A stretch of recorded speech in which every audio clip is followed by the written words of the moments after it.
Hey everybody!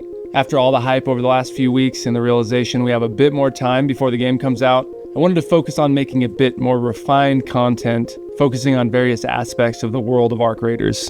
I do realize things are going to change over the next 5 months until release, so please consider this as a point-in-time assessment from a data captured during the tech test too. For example, in the latest trailer, there's an arc that we've yet to see. I have no idea what it does, what kind of loot it drops, etc. This is all exciting stuff, and I'm sure we'll see more over the next few months, and we'll release a new version of this guide when the game actually releases. But without further ado, it's good to see you again. Let's dive back in.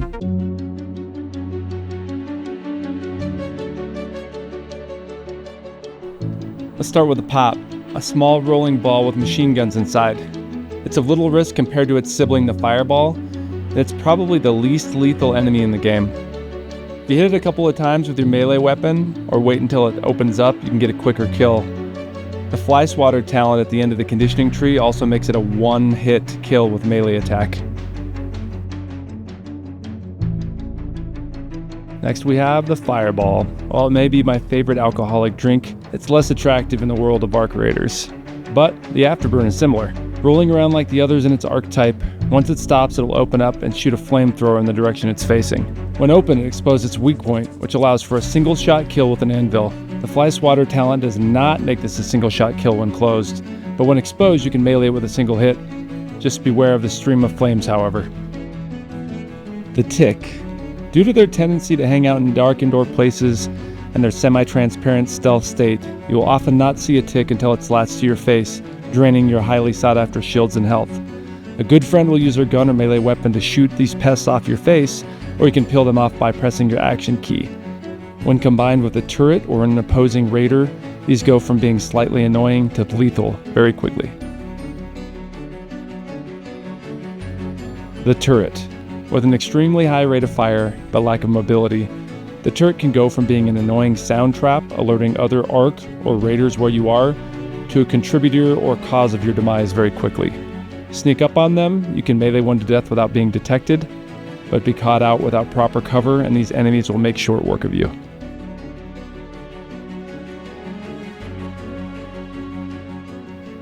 The Sentinel. With their amazing range and extreme accuracy, being pinned down by a Sentinel is not unlike being pinned down by an opposing Raider. An extremely bright and visible red laser ensures all Raiders in the vicinity know where you are. Make sure to time your movement between cover with the reload time to ensure that you don't get sniped. With a 360-degree range of movement, there's only one place safe from these robotic snipers: out of their line of sight.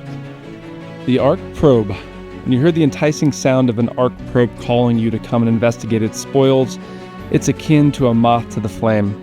With each pry of your melee tool, the probe creates a myriad of sounds beckoning the nearby Arc.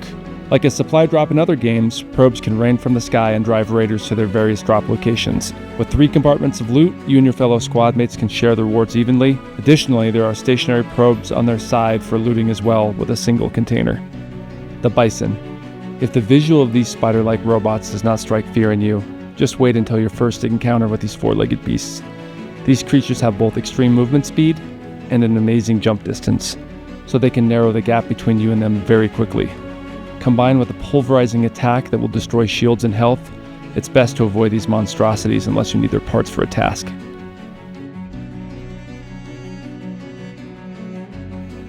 The Bastion. Don't let their slow movement speed fool you. The Bastion is a powerhouse that can cause untold destruction. An armored machine gun with seemingly no downtime, these creatures lumber through topside eating raiders for breakfast. Their shrill alert sound can be heard from very long distance, and when combined with a hail of gunfire, rest assured other raiders would love to come and third-party this losing battle. The Robot. Their behavior pattern changed significantly between Tech Test 1 and 2, where they went from being a wrecking ball running over anyone they saw to being a loot goblin of sorts. Doing some initial defensive maneuvers, then bolting for the highway, not to be caught. They have more layers than a gobstopper to chew through, but the reward is great, or so I'm told. I was never able to kill one during Tech Test 2.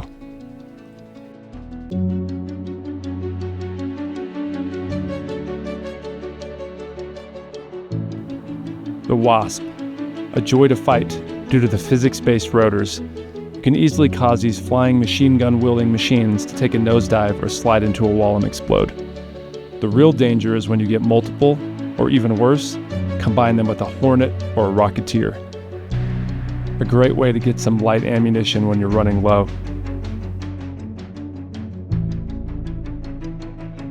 The Hornet, one of the more annoying arcs to fight.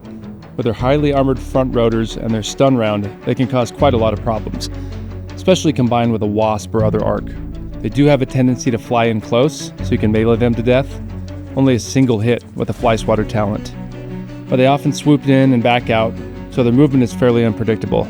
Fighting one head-on can be tough due to the aforementioned armor compared to fighting a Wasp. The Snitch. Snitches are a really unique arc as they actually do 0 damage to you.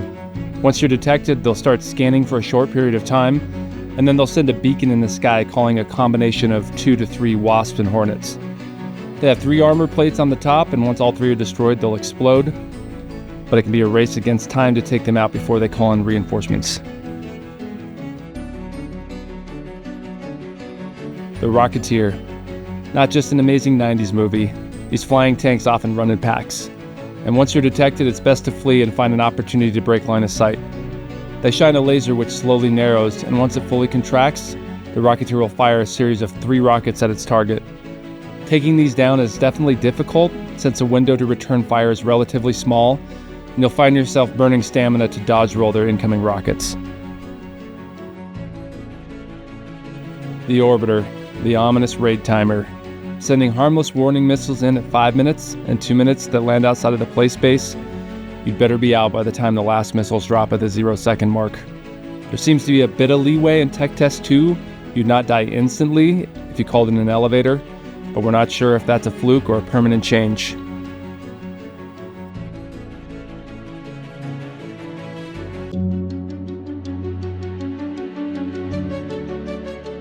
The Harvester. An egg sack of sorts for the Queen. She actively protects this treasure chest with various loot inside, and there's a little puzzle to complete as well for extra loot. Every 45 seconds, the Harvester sends a rocket, which will cause the inside to cook and light up any unlucky raiders. You can take all the loot without actually fighting or killing the Queen, but be warned, she's very protective. And finally, the Queen. A massive robot built with machine learning over the last 6 years. The Queen is an amazingly difficult foe. Her traversal and speed are unmatched, and she has a few attacks that make short work of raiders who mess with her. She has a laser beam with significant rage that will cook anything in its path. She unleashes a hailstorm of missiles that will target not only her active target, but anyone in range.